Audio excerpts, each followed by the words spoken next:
All right, book 12. After Odysseus goes back from the underworld, he's got to go back to Circe's and bury Elpenor's body. So we're going to pick up in book 12 called Sea Perils and Defeat.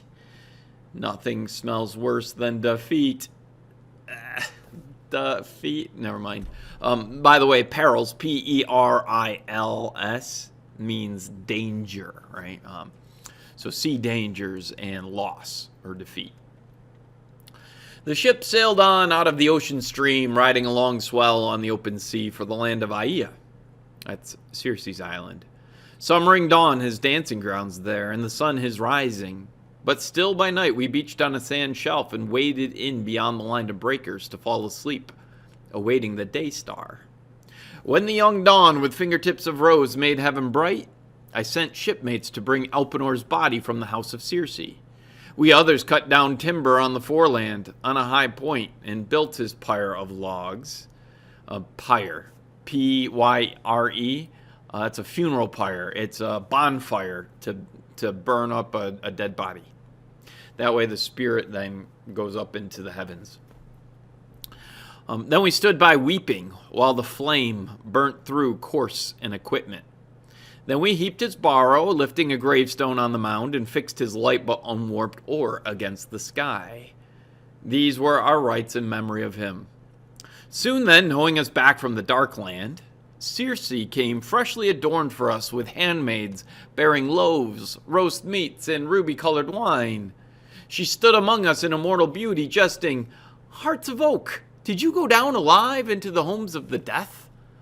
One visit finishes all men, but yourselves, twice mortal. Come, here is meat and wine. Enjoy your feasting for one whole day, and in the dawn tomorrow you shall put out to sea. Sailing directions, landmarks, perils I shall sketch for you, to keep you from being caught by land or water in some black sack of trouble." In high humor and ready for carousal, we agreed. So all that day until the sun went down, we feasted on roast meat and good red wine. Till after sunset, at the fall of night, the men dropped off to sleep by the stern hawsers. She took my hand then, silent in that hush, drew me apart, made me sit down, and lay beside me, softly questioning as I told all I had seen from first to last. Then said Lady Circe, "So, all those trials are over. Listen with care to this now, and a god will arm your mind." Okay, so Circe is now ready to tell Odysseus what to expect from here on out. She says, "Square in your ship's path are sirens, crying beauty to bewitch men coasting by. Woe to the innocent who hears that sound. He will not see his lady nor his children in joy, crowding about him home from sea. The sirens will sing his mind away, on their sweet meadow lolling. There are bones of dead men rotting in a pile beside them, and flayed skins shrivel around the spot." You might be familiar with the myth of sirens. So they sing and draw sailors towards them so that they can eat them. Their voices are lovely, but they themselves are clearly not. The sirens are actually the precursor to the myth of the mermaids. So down the line, as history marches on, the legend of the sirens then becomes one of the legend of the mermaids, and they kind of become synonymous with each other. So, got to deal with those. How are you going to get past those man-eaters? Well, here's her solution. Steer wide, keep well to seaward, plug your oarsman's ears with beeswax, kneaded soft. None of the rest should hear that song. But if you wish to listen, let the men tie you in the lugger, hand and foot, back to the mast, lashed to the mast, so you may hear those harpies' thrilling voices. Shout as you will, begging to be untied, your crew must only twist more line around you and keep their stroke up till the singers fade. Okay, that makes sense, right? Plug your ears so you don't hear their song. You're not tempted. Notice what Odysseus is going to do here, though. He wants to listen. This is not denying yourself. Go back to Tiresias' prophecy. Deny yourself. No, he wants to hear what sirens sound like. So they're going to tie him up to his, the center pole of the boat. so that he can hear it and not jump overboard and swim out to his death. Once you get past the sirens, what then? One of two courses you may take, and you yourself must weigh them. I shall not plan the whole action for you now, but only tell you of both. Ahead are beetling rocks, and dark blue glancing amphitrite surging roars around them. Prowling rocks, or drifters, the gods in bliss have named them, and named them well. Not even birds can pass them by, not even the timorous doves that bear ambrosia to Father Zeus. Caught by downdrafts, they die on rock walls smooth as ice. Each time the Father wafts a new courier to make up his crew. Still less can ships get sea room of these drifters, whose boiling surf under high fiery winds carries tossing wreckage of ships and men. Only one ocean-going craft, the far-famed Argo, made it, sailing from Aita, but she too would have crashed on the big rocks if Hera had not pulled her through for love of Jason, her captain. Okay, so option one, she says there's two ways you can go. Option one is towards these drifters, these prowling rocks. Apparently these rocks will move back and forth to try to sink your ship. Doesn't sound like much of an option though. Only one person has ever done it before, and it's Jason and the Argonauts. And they only did it because they had a goddess help. Notice how Homer pulls in to the Odyssey all these other myths that exist. He pulls them into this story, and these would have been myths familiar to the original here. Okay, so if option A isn't really an option, what's option B? A second course lies between headlands. That is to say, it's a strait, S-T-R-A-I-T, a narrow body of water between two pieces of land.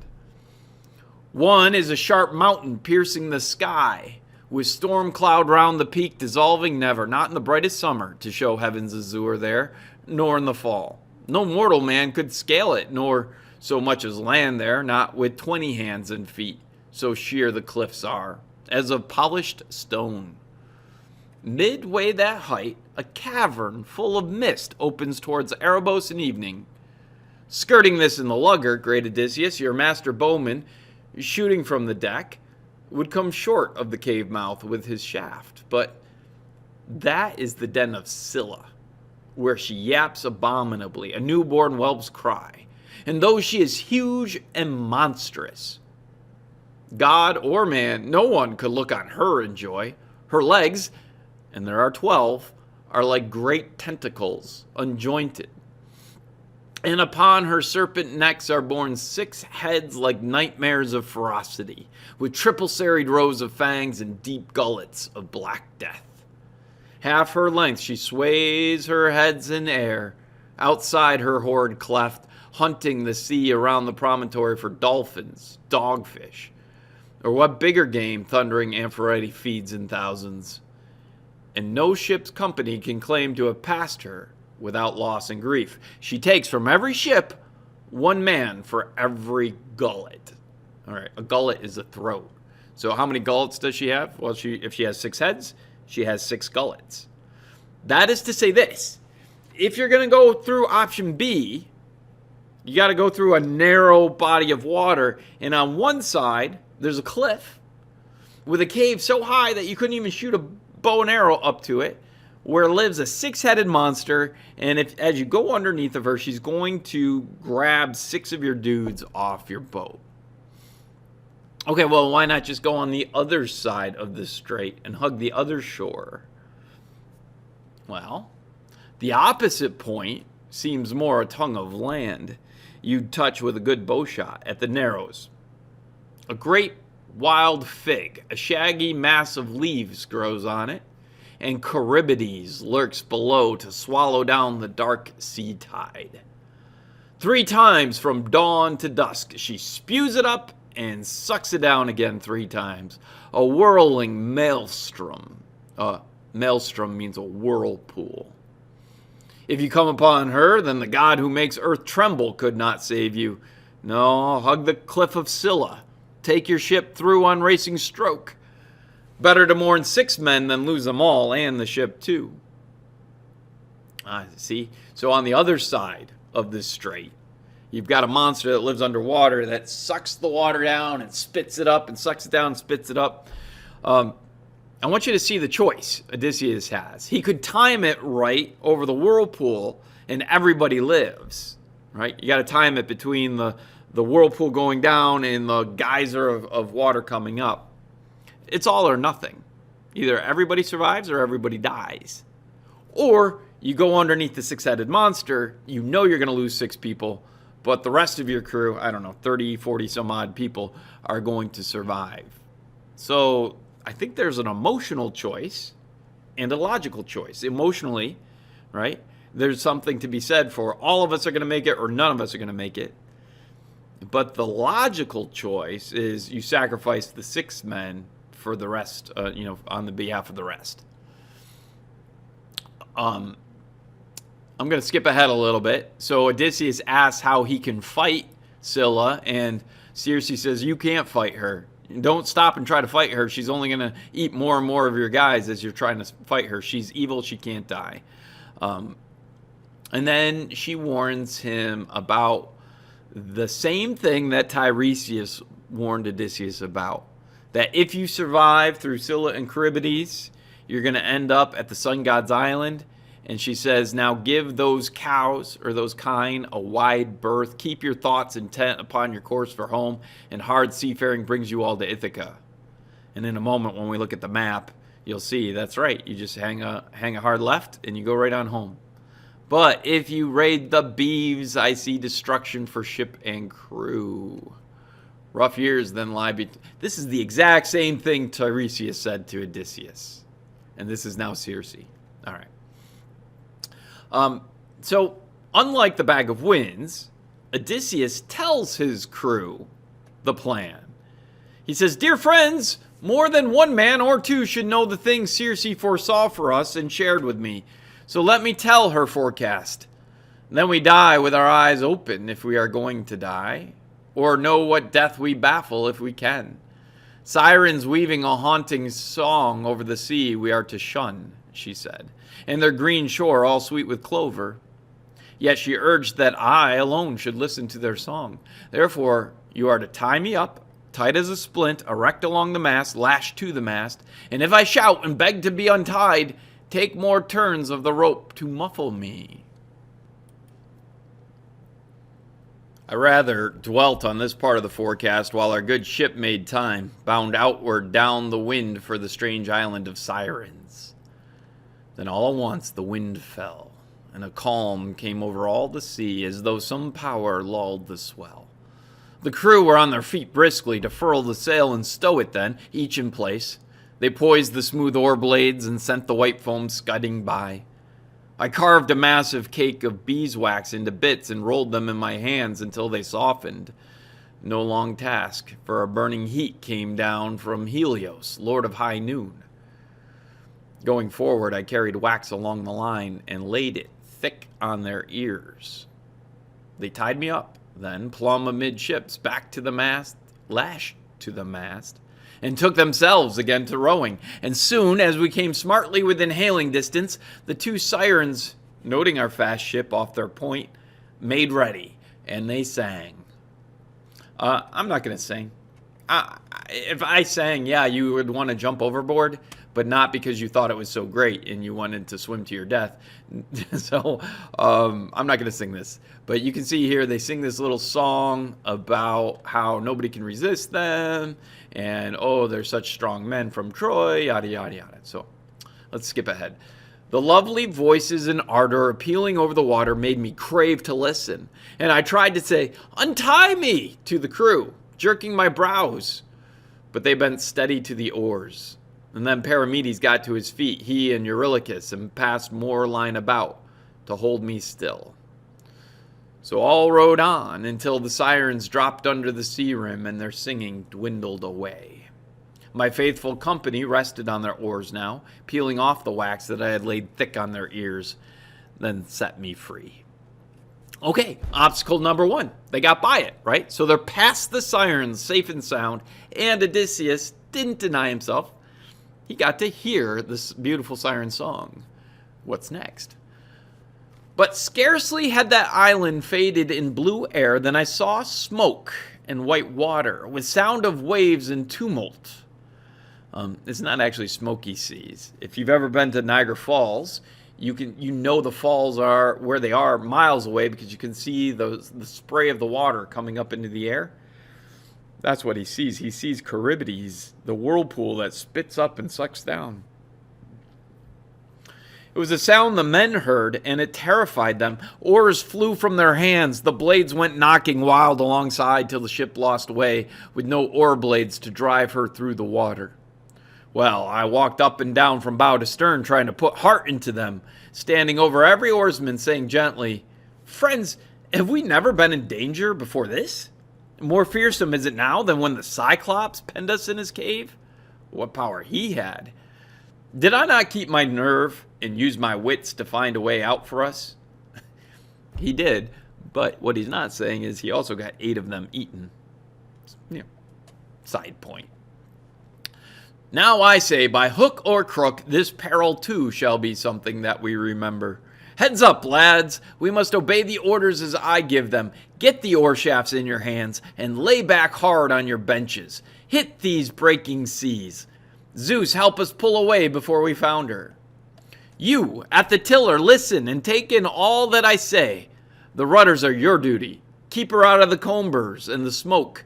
Steer for that headland, watch the drift, or we fetch up in the smother, and you drown us. That was all, and it brought them round to action. But as I sent them on towards Scylla, I told them nothing, as they could do nothing. They would have dropped their oars again, in panic, to roll for cover under the decking. Circe's bidding against arms had slipped my mind, so... Odysseus, right? Oh, I forgot I wasn't supposed to fight this thing. So I tied on my cuirass and took up 2 heavy spears, then made my way along to the foredeck, thinking to see her first from there. The monster of the gray rock, harboring torment for my friends. I strained my eyes upon that cliffside veiled in cloud, but nowhere could I catch sight of her. And all this time, in travail, sobbing, gaining on the current, we rowed into the strait. Scylla to port, and on our starboard beam Charybdis, dire gorge of the salt sea tide. By heaven, when she vomited, all the sea was like a cauldron seething over intense fire when the mixture suddenly heaves and rises. The shot spume soared to the landside heights and fell like rain. But when she swallowed the seawater down, we saw the funnel of the maelstrom, heard the rock bellowing all around, and dark sand raged on the bottom far below. Pretty cool imagery, right? You can look right down the whirlpool, like you're right on the edge. You can see the mouth of the monster at the bottom of the ocean. My men all blanched against the gloom. Our eyes were fixed upon that yawning mouth in fear of being devoured. Then Scylla made her strike, whisking 6 of my best men from the ship. I happened to glance aft at ship and oarsmen and caught sight of their arms and legs dangling high overhead. Voices came down to me in anguish, calling my name for the last time. Odysseus! Here's another Homeric simile. A man, surf casting on a point of rock for bass or mackerel, whipping his long rod to drop the sinker and bait far out, will hook a fish and rip it from the surface to dangle wriggling through the air. So these men were borne aloft in spasms toward the cliff. She ate them as they shrieked there in her den, in the dire grapple, reaching still for me. And deathly pity ran me through at that sight, far the worst I ever suffered, questing the passes of the strange sea. We rowed on. The rocks were now behind, Charybdis too, and Scylla dropped astern. And then we were coasting the noble island of the god, where graze those cattle with wide brows and bounteous flocks of Helios, Lord of Noon, who rides high heaven.